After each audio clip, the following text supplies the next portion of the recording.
Hello बच्चों, इस video में मैथ्स का सॉल्यूशन लेकर आया हूँ। Class 11 chapter coordinate geometry example 5। Question है show that the points A B C and D take in order form a parallelogram. यानी कि यहाँ पे एक पैरेललोग्राम का ए बी सी और डी, ए बी सी डी का वर्टिसेस दिया गया है और हमें शो करना है कि ये जो वर्टिसेस है पैरेललोग्राम का है। ये वर्टिसेस किसको रिप्रेजेंट कर रहा है? ये वर्टिसेस रिप्रेजेंट कर रहा है पैरेललोग्राम का। तो चलिए स्टार्ट करते हैं।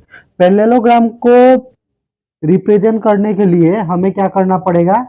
ए B equal to D C, A B line D C के बराबर होना पड़ेगा और B C equal to D A के बराबर होना पड़ेगा। हमें ये फाइंड आउट करना है। तो चलिए स्टार्ट करते हैं। सॉल्यूशन सबसे पहले निकालेंगे ए बी का डिस्टेंस निकालेंगे, इसके बाद बी सी का निकालेंगे, इसके बाद सी डी और फिर डी ए का निकालेंगे। तो सबसे पहले ए बी का डिस्टेंस निकालते हैं।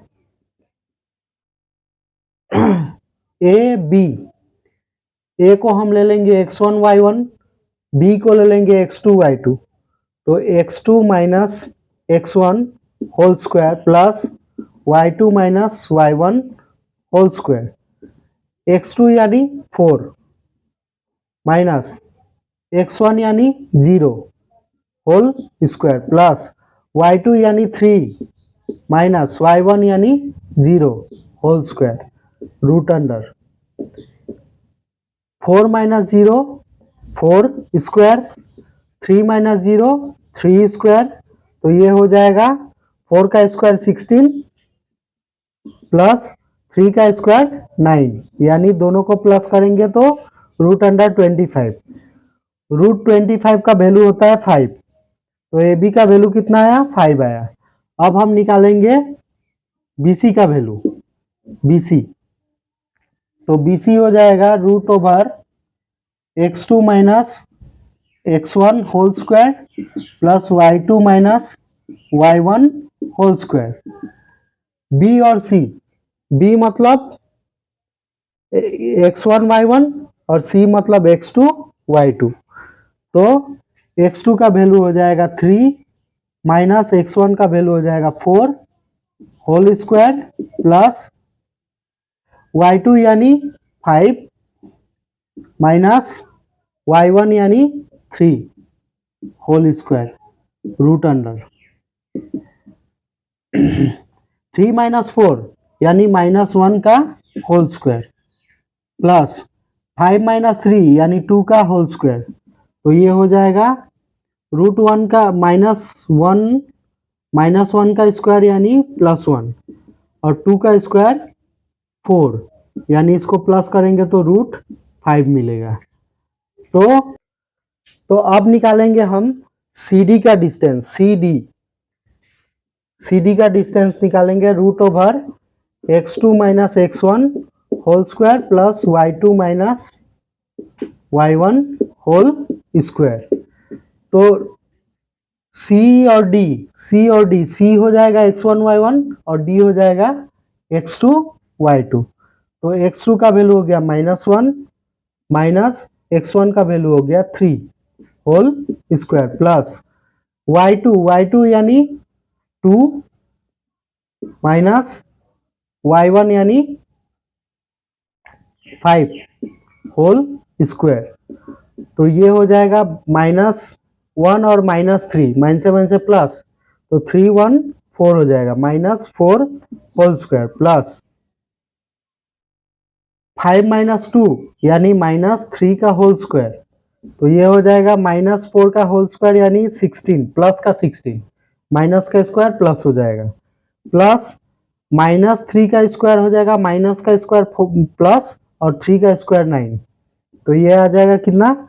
16 प्लस 9 25 और रूट 25 का वैल्यू होता है 5, यानी डी सी कितना मिला? 5 मिला। इसके बाद हम निकालेंगे डी ए का वैल्यू। डी ए का डिस्टेंस निकालेंगे तो x2 minus x1 whole square plus y2 minus y1 का होल स्क्वायर। तो एक डी यानी x1 y1 और a यानी x2 y2। तो x2 का वैल्यू हो गया 0 माइनस x1 का वैल्यू हो गया -1, तो ये minus minus plus 1 whole square plus y2 यानी 0 माइनस y1 यानी 2 होल स्क्वायर। तो ये हो गया 1 का 0 प्लस 1 हो जाएगा 1 का स्क्वायर, 1 का स्क्वायर 1 होगा प्लस माइनस 2 और 0 क्या होगा -2 का होल स्क्वायर। तो ये हो जाएगा 1 प्लस -2 का स्क्वायर हो जाएगा 4, माइनस का स्क्वायर करने से प्लस हो जाएगा इसीलिए +4, और इसका रूट कर इसको कैलकुलेट करेंगे तो √5 मिलेगा। तो कितना मिला? √5। तो आप देख सकते हैं कि A B equal to C D आया है। ए बी का वैल्यू कितना 5 और सी डी का वैल्यू कितना 5, यानी A B equal to C D कितना आया 5 आया, दोनों इक्वल है। इसके बाद B C equal D A, ये कितना है √5 आया है। तो ऑपोजिट साइड जब इक्वल हो तो हम क्या बोलते हैं उसको? Parallelogram. So that A B C D is a parallelogram. ABCD is a parallelogram। ये फाइनली निकल गया। Thank you.